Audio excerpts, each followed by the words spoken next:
Hey there, and welcome back to On Your Terms. I'm Sam Vander, Wielen. I can't wait to chat with you about email lists today, email list building and what to write to your email list. So if you haven't yet, you'll want to go back and listen to episode 65 of my podcast because that's part one. This is part two of what to email your list to keep them engaged. In part one, we talked about how to actually build your email list, different building strategies. But in this one, we're really going to talk about what to email your email list. So I hope you're excited to dive into this today. Speaking of email lists, have you signed up for my free legal Q&A called Sam's Sidebar? Every single Thursday, I send out a newsletter to my list where I take a reader's question and I answer it for the whole list. People have submitted such good questions lately about like how to copyright something and what you should copyright, to what kinds of business insurance you need, to how to follow scope of practice rules as a coach. I dive into all of your questions there. And so I'd love to see you there. I'll drop a link below for you to easily get on to my email list without receiving any marketing emails. It's called the Easy Email Sign Up List below. I would love to see you there. Okay, before we get into this week's episode, I have to give a shout out to FFB7 on Apple Podcasts, who left a review for the show saying Sam was recommended in an online business group, and I'm so glad I clicked on the link. She brings so much value in a simple way and helped me keep building an online program without getting stuck on the legal policies. After watching her webinar, I bought the bundle and have been very pleased. Looking forward to Sam's next training. Thank you so much for leaving that review in Apple Podcasts of my show, On Your Terms. You can also leave a review and you'll be entered to win a $20 Starbucks gift card. All you have to do is leave a review on Apple. I pick a new winner every single month and you might even get a shout out here.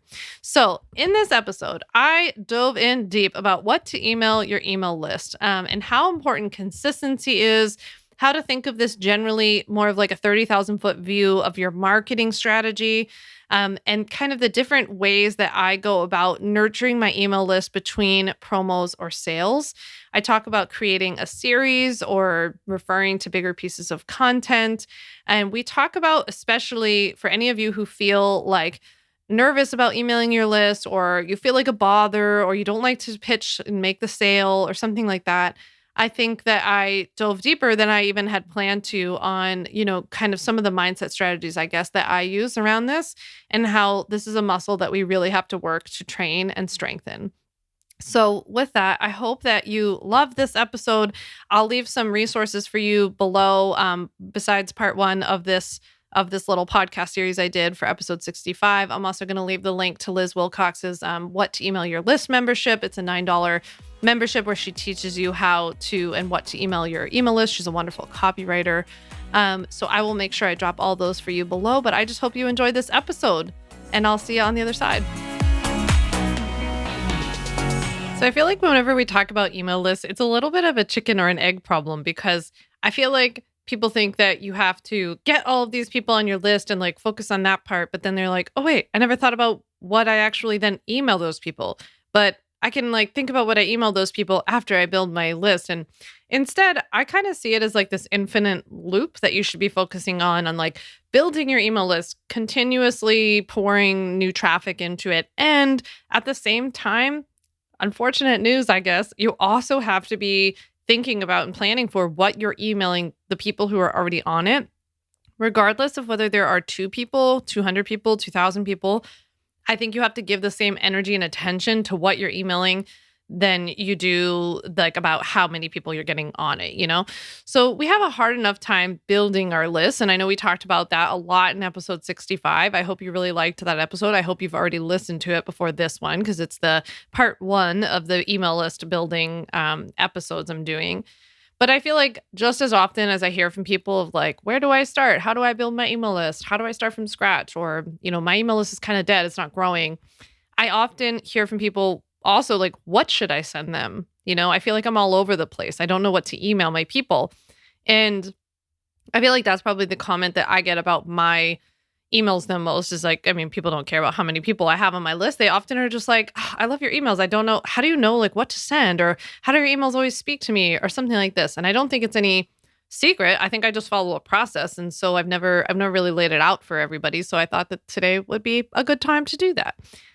I don't think that people always go into their email list with like a strategy in mind. I don't often find that we focus on strategy enough in our businesses, but I'm very strategic person when it comes to business, and the same goes with your email list. Like nothing I do is random, right?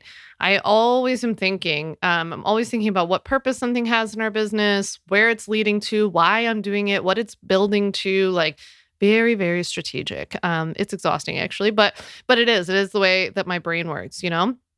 And unfortunately, I think if you don't enter into your email list with some sort of strategy, it leads to random emails, or it leads to your email list just kind of like puttering along and sitting there and not generating sales for you. And you either get a bunch of lurkers, which is very common, by the way, with email lists and even with social media. Is like you're always going to have more people who are reading your stuff and not responding, and they really love it and they like hang on to every word you say, but they just never let you know. And that's just kind of the way that things work. But you also are going to lead to more of those of the lurkers, and we really do want people to be engaged. And you're also going to lead to more people just sitting there and not purchasing from you or ever reaching out to work with you or taking the next step or exiting if they're not the right person, which I know it sounds counterintuitive, but we do want them to do that, right?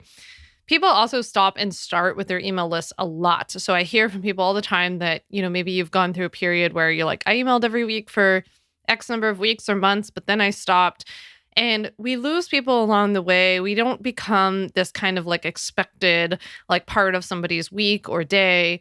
And I think that that's a really important thing, especially with whatever you're helping people with, whether it's their business, their relationship, their career, their health. You can become a really like vital part, something that people look forward to opening up their inbox. I feel like I hear from so many people about this like email guilt that we have, right? About like, I don't just want to be another email in their inbox. I know people are inundated with emails, and it's like, okay, I get it. And I appreciate the concern. But like, first of all, people have agency and they can choose to be there and they can choose to leave, right? We have to give people that power, and we can't take over that responsibility for them.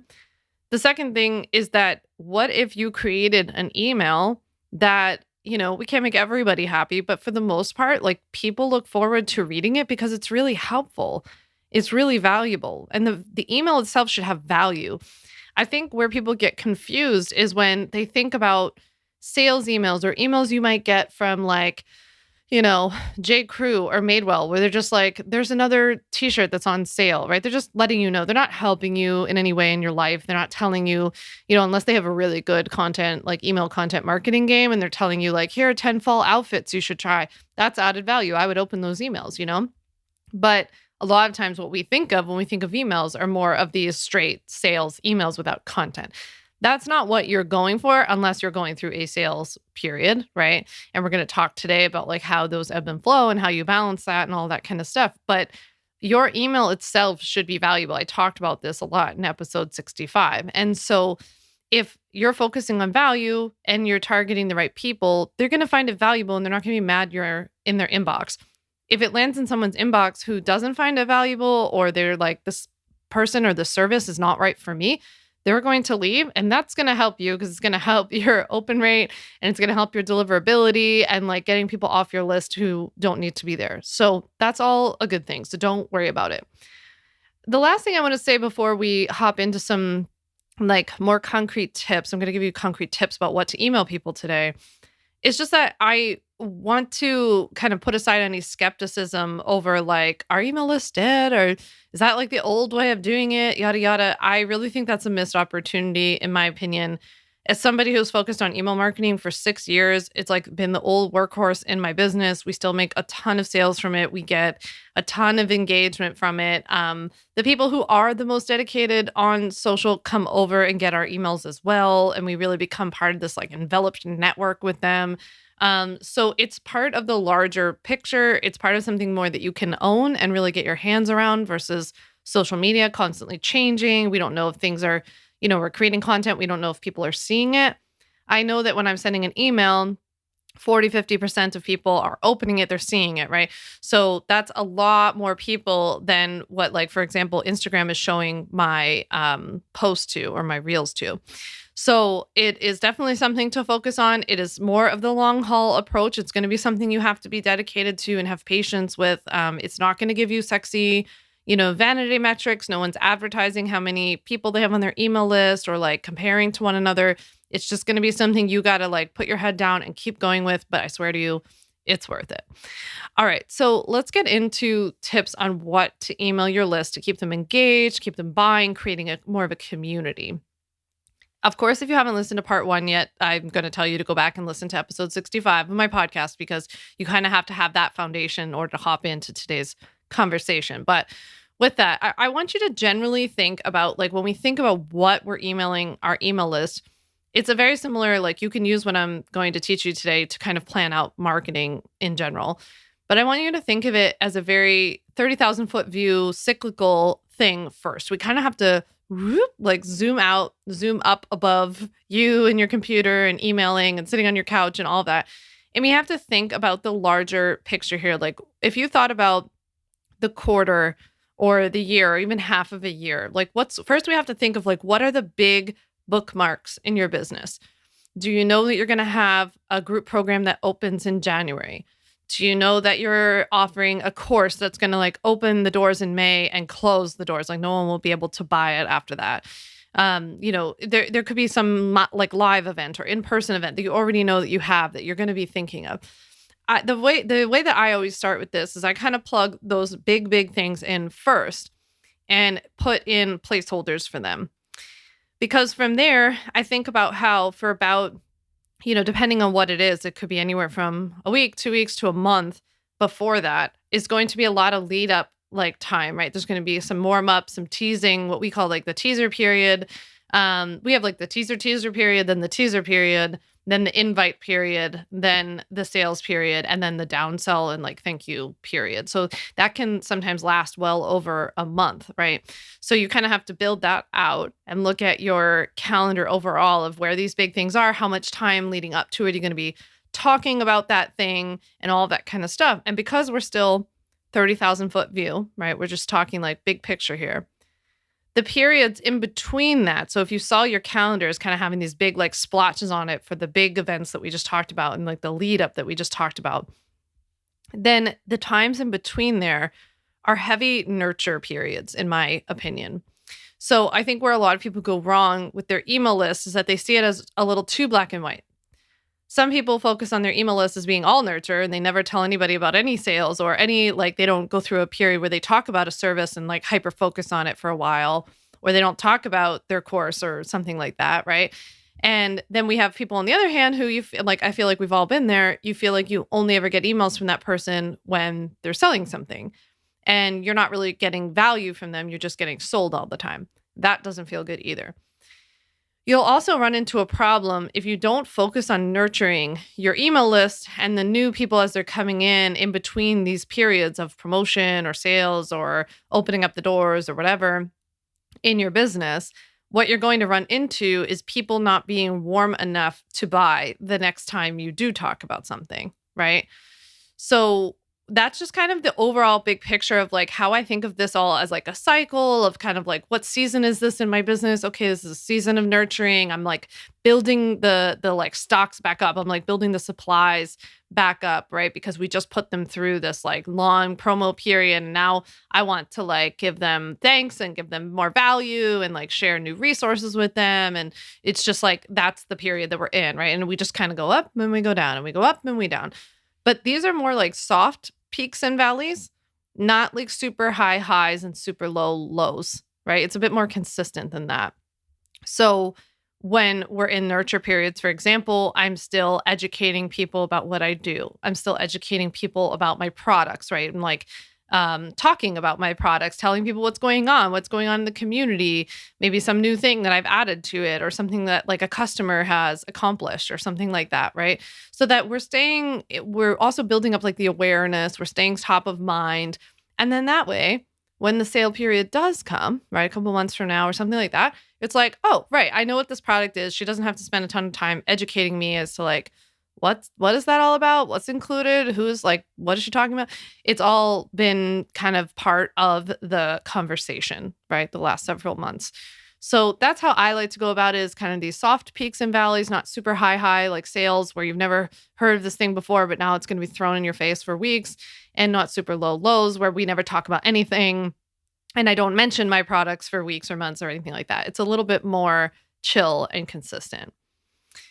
The idea here is that in between periods where you're going to focus on, like I would pick out a couple of those times throughout the year where you're going to intentionally focus on different offers in your business. Even if you have one-to-one coaching, even if you have like a group program, a course, even if that thing is open all the time, I personally would pencil parts of my year, parts of my quarter in to hyper focus on and fill those things, right? Because just having it open all the time will get like a little bit of a consistent drip. But if you really want to like capture everyone's attention, you're going to have to like dive deep for a couple of weeks or months on an offer that you have. And the idea would be that in between those offers, we'd be nurturing the crap out of people. And we're going to establish like, know, and trust during that time. We're going to build authority. We're going to make our email list a soft, cozy, safe place to land that people, again, enjoy. You know, opening up their emails, they get excited. I want you to think about this and like visualize somebody receiving your email, seeing your name pop up in their inbox, and they're excited to open your email. What does your email sound like? What does it feel like for them to kind of receive this kind of thing? Is it like a conversation with a friend? Is it like a hug? Is it like a high five motivational thing? Is it like your sarcastic, dark humored, witty best friend? What does it feel like to them? Are they writing back to you? Is it more conversational? You know, is it beautiful? Is it like the kind of newsletter where it's like designed and has pictures and like cool graphics and almost designed more like a newspaper where it's laid out as like a newsletter?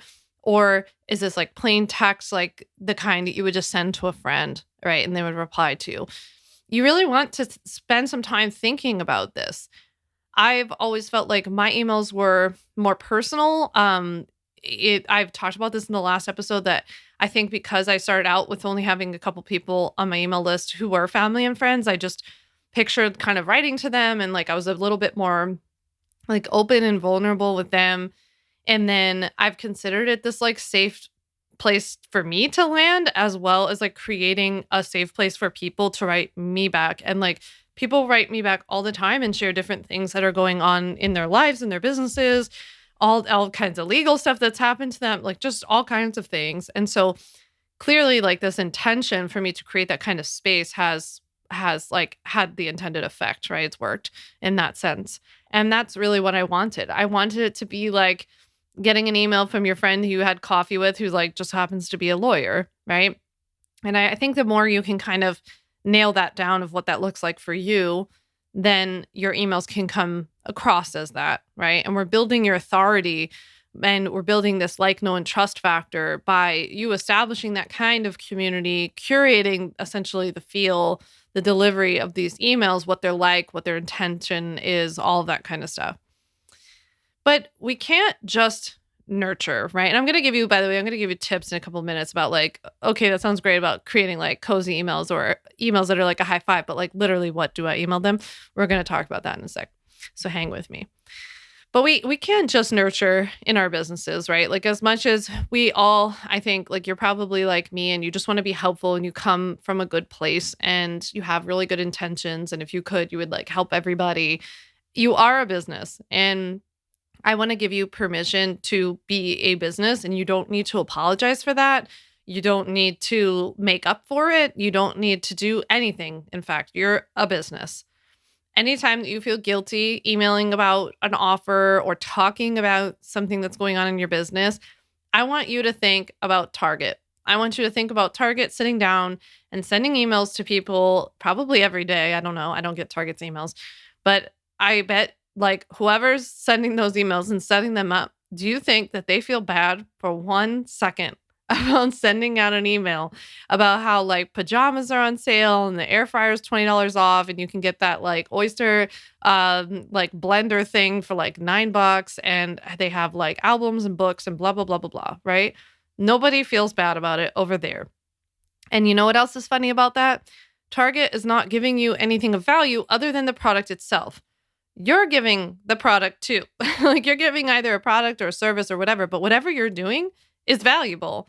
You're also, because you're in this kind of business, going above and beyond, and you're giving people tips and advice and recipes and calendars and templates and blah, blah, blah. You're giving so much that so many other businesses don't have to give, right?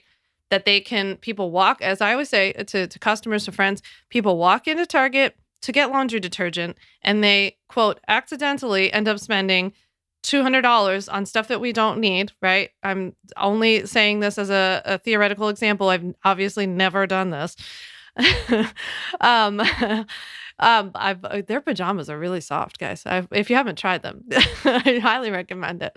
But anyway, people that is happening every day, all day across the country. And they're not offering them a podcast and a YouTube channel and Instagram reels and swipeable carousels and savable posts and tips and Instagram stories and emails and blog posts.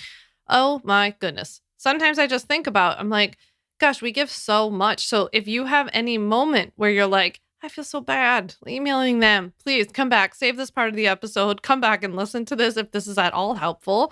But I know that this is like, for me, this is the pep talk that I give myself where I'm like, I cannot feel bad about this. I'm a business.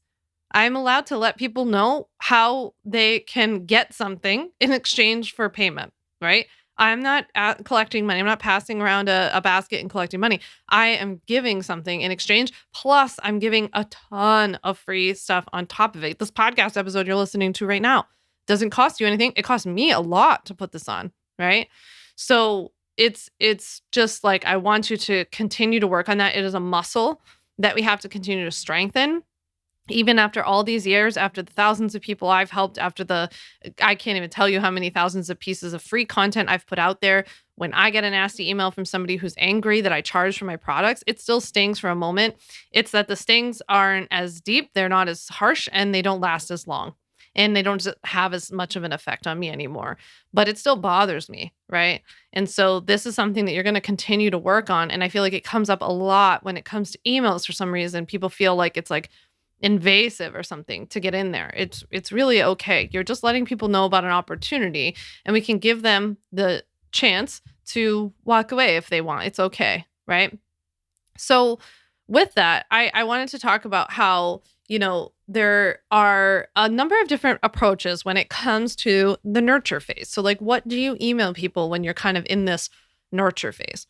So one way that you could go about it, and that you could at least get yourself into like a weekly rhythm or something like that, is that you could pair your weekly email with a bigger piece of content that you're sending them to. So your weekly email could be a little intro that then leads them to a blog post, a YouTube video, or a podcast that you've done. Or maybe you've been on somebody else's podcast or interviewed with someone else or written an article for someone else. It could be the same, right?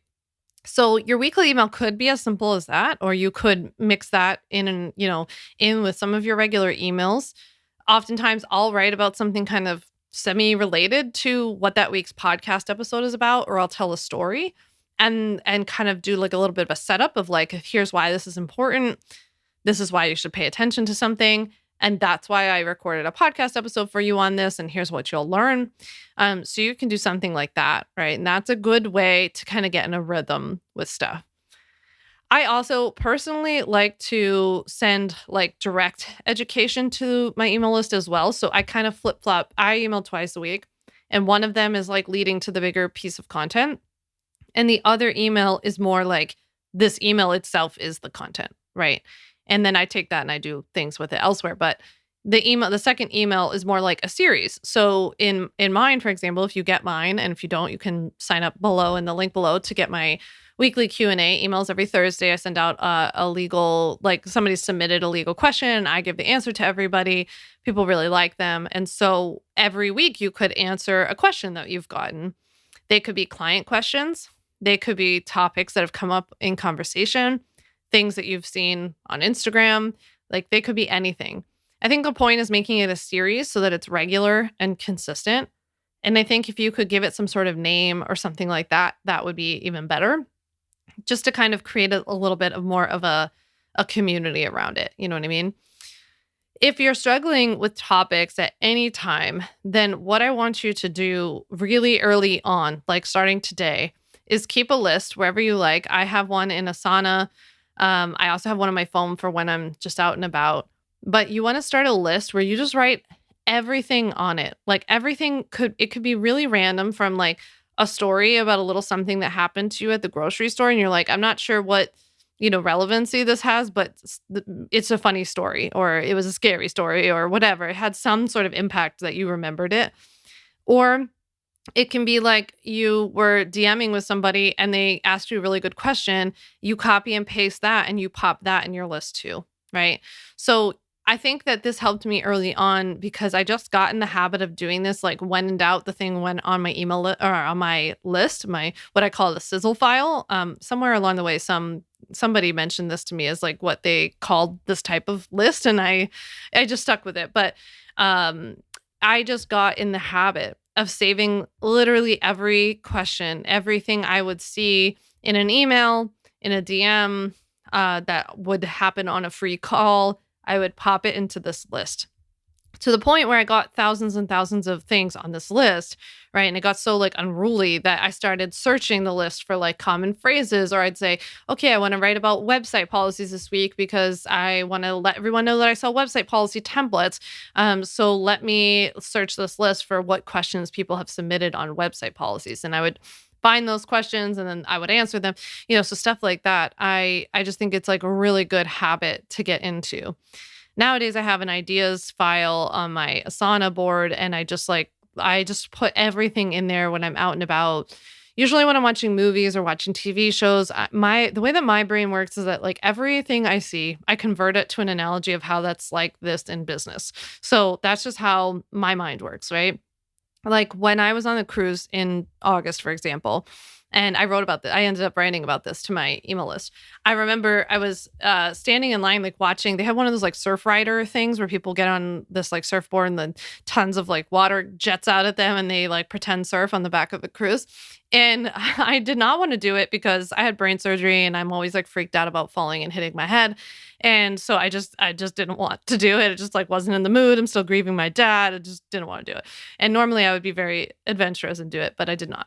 So I sat there and I watched everybody else do it. And it was so funny because like one by one, everybody would come up to the window and be like, hi, I want to do the surf rider thing. And the lady would be like, okay, here are like 47 steps of things you have to do first before you're allowed to go on the surf rider.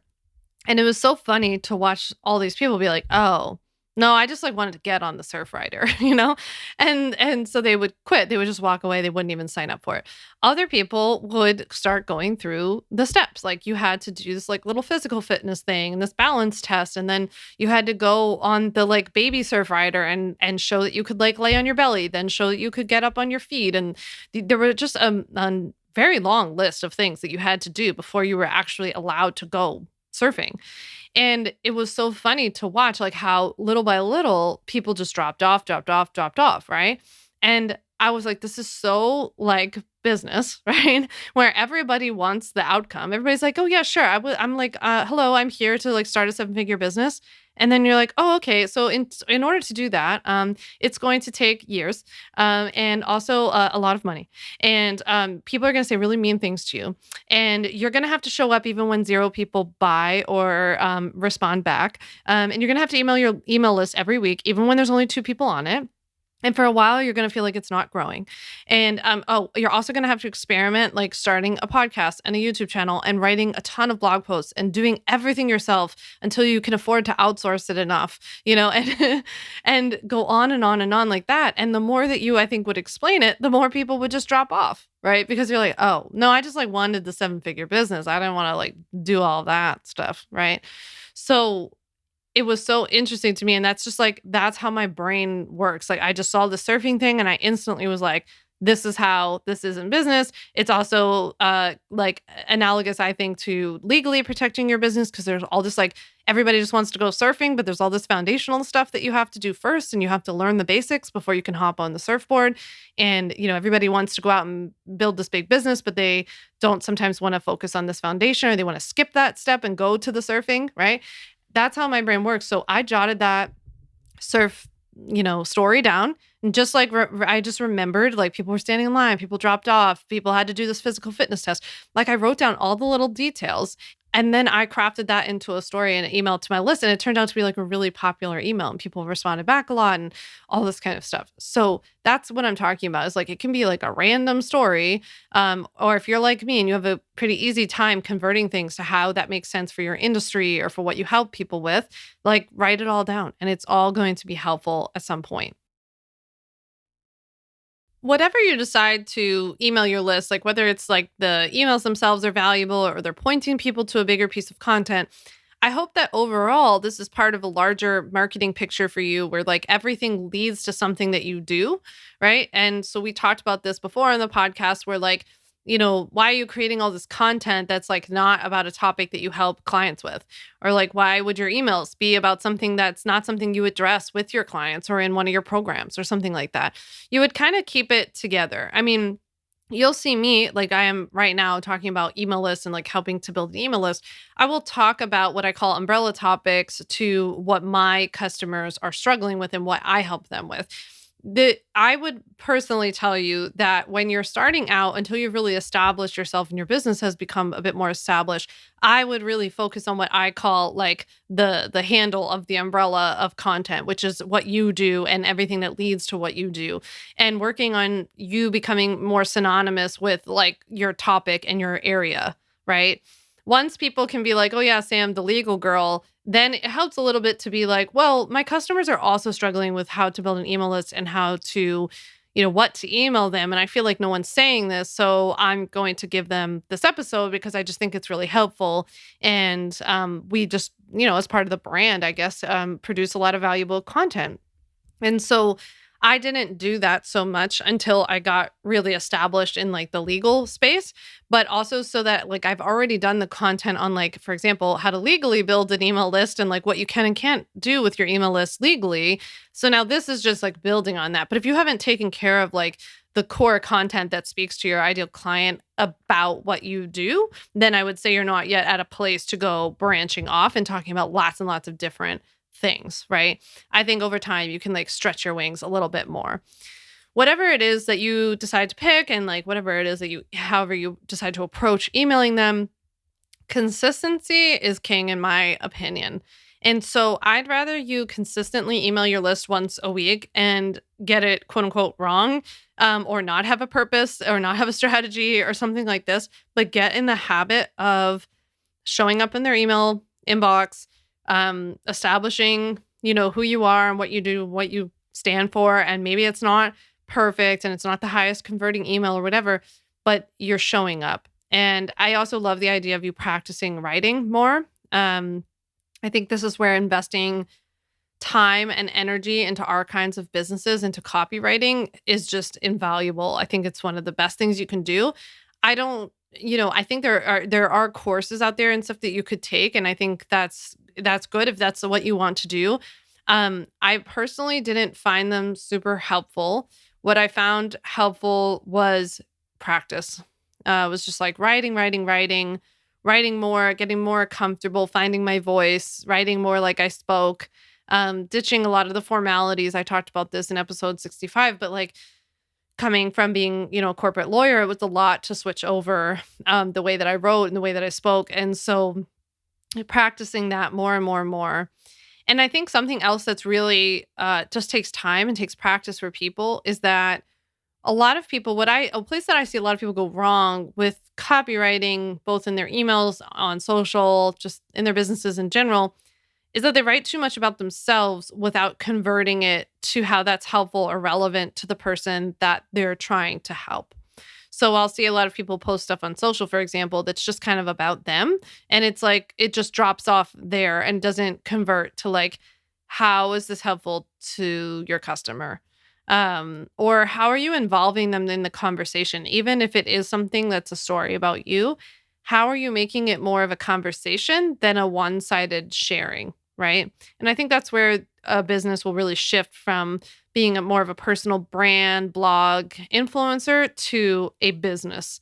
Is like, it's not really about you. It's about shifting the focus. And so whenever we do share something that's kind of more personal, I know I share, if you're on my email list, like I share a lot of personal stuff and I've talked about grief and like what it's been like to navigate the business growing so much and all of this. But I always turn that into a relevant tip for you. And you can literally say this. I mean, it's a copywriting tip actually that I remember years and years ago learning from like a copy hackers blog post, I think, about how there's like, I forget what it's called even, but it's like the transition essentially in copywriting where, I'll tell a story about something that happened that's like totally random. It could be about going to the grocery store and like finding out that, Trader Joe's is out of pumpkin bagels or something like this.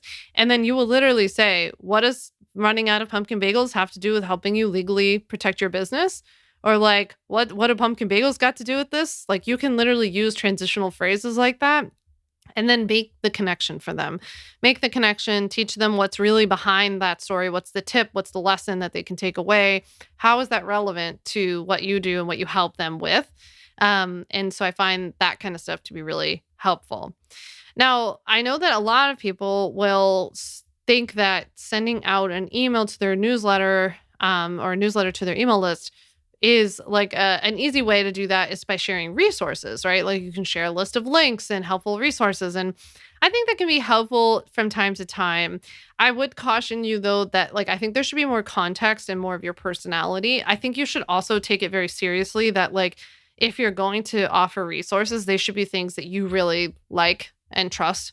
It should be stuff that you've tried and had success with, or an article you've actually read. Tell them what's interesting about it, why they should read it, what they can take away from it.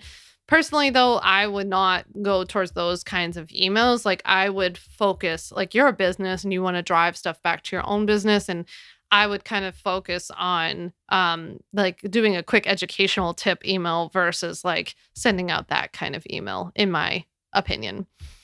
Another really good tip that someone gave me recently was to set a weekly date for yourself for replies.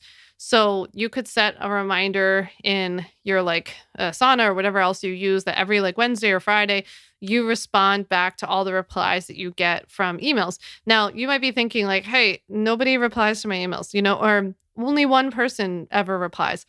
Then you set aside that time and you reply back to this person. Because right now it might be that person. Next week it might be 2 people. One day it'll be 12, then 30, then so many that you can't reply, right? We all start somewhere, and every person is a full-fledged human being that's taking the time to read your emails, and everybody deserves the reply, even if it's thank you so much for reading my emails. Thanks for sharing that with me. That's fine, but that's how we start to build. And my former marketing manager, Margot, she used to say to me that there's so many things in business that feel like you're depositing a nickel into a savings account. And it feels like, what is the point of this? It's just a nickel. And you deposit a nickel every day and a nickel the next day and a nickel the next day. And one day you look back on it and those nickels not only have added up, but they also gained you compound interest, right? And you can't think of the individual nickels. You really kind of have to think of the larger picture here that you are making these deposits essentially. Every person that joins is another deposit. Every person you respond to is another deposit. And these deposits in isolation might feel small, but they're not small and they add up and they are going to gain traction.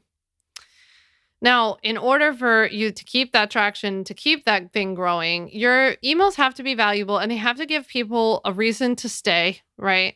So we have to keep focusing on this value, this nurturing, and it also would be a reason for people to refer.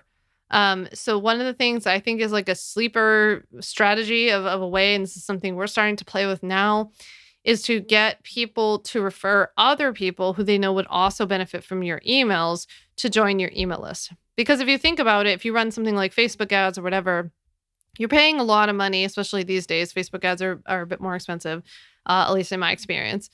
Then, you're paying a lot of money to get people onto your email list. If you can have somebody who's already on your email list be like, hey, my friend Julie would love these emails. I'm just going to go ahead and send her, like Sam has this link at the bottom where you can get people to join. I'm going to send this over. then that is a free referral, right? Now we're going to start playing with some paid referrals, or at least like reward referrals for people referring people to our email list. I think that's kind of a cool strategy. It's not free though. So I think you could start out by running a little bit of a free campaign.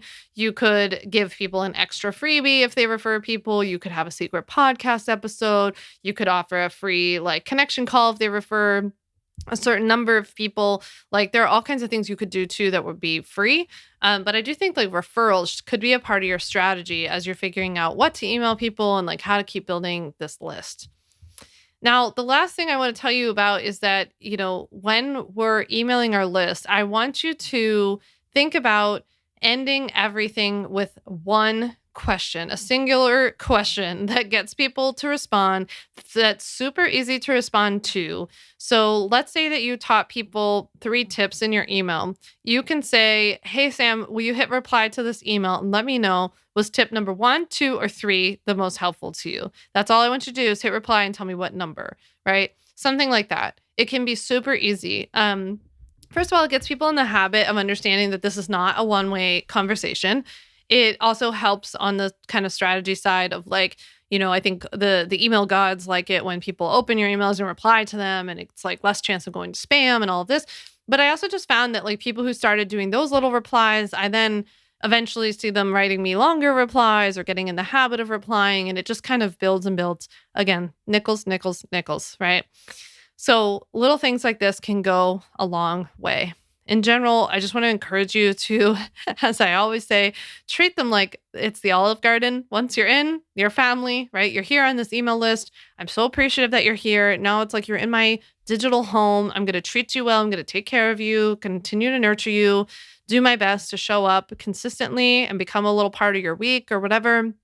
And I think that that is really what's led to a lot of not only email list success for me, but for my business, and really has just made it a place.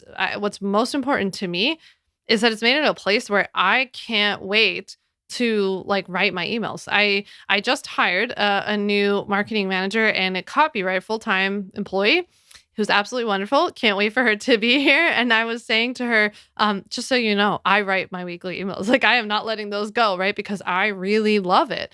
And the reason I love it is because it's like created such a positive community. Not to say I don't get a nasty email every once in a while, but the point is that like people find it really valuable. I think they feel the love. I feel it back. And it's just something I really look forward to doing. And in my experience, when you create that kind of a community, like it just shows, and it ends up showing in the numbers, frankly. And so that's kind of my piece. I also want to share some resources with you below. Liz Wilcox, who I know a lot of people are in her What to Email Your List membership. It's a $9 a month membership where Liz gives you prompts and outlines of what to email your email list. I know so many people use this and love it. So I wanted to share this with you as a low-cost resource for you.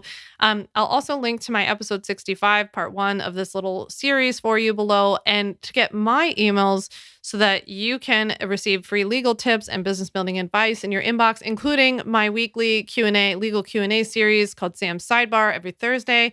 You can use the easy email list sign up link below and join my email list automatically without receiving any marketing emails to join. So I would love to see you there. I hope that you loved this episode. Do me a favor, DM it to a friend, text the link to a friend if you think that they would love it too. If you haven't left a review yet, it would mean so much for me if you would just quickly give us a rating on Spotify or Apple. Leave a review on Apple. You might get a shout out. With that, I can't wait to chat with you next week. Thanks so much for listening to the On Your Terms podcast. Make sure to follow on Apple Podcasts, Spotify, or wherever you like to listen to podcasts. You can also check out all of our podcast episodes, show notes, links, and more at samvanderwielen.com/podcast. You can learn more about legally protecting your business and take my free legal workshop, 5 Steps to Legally Protect and Grow Your Online Business at samvanderwielen.com. And to stay connected and follow along, follow me on Instagram at samvanderwielen and send me a DM to say hi.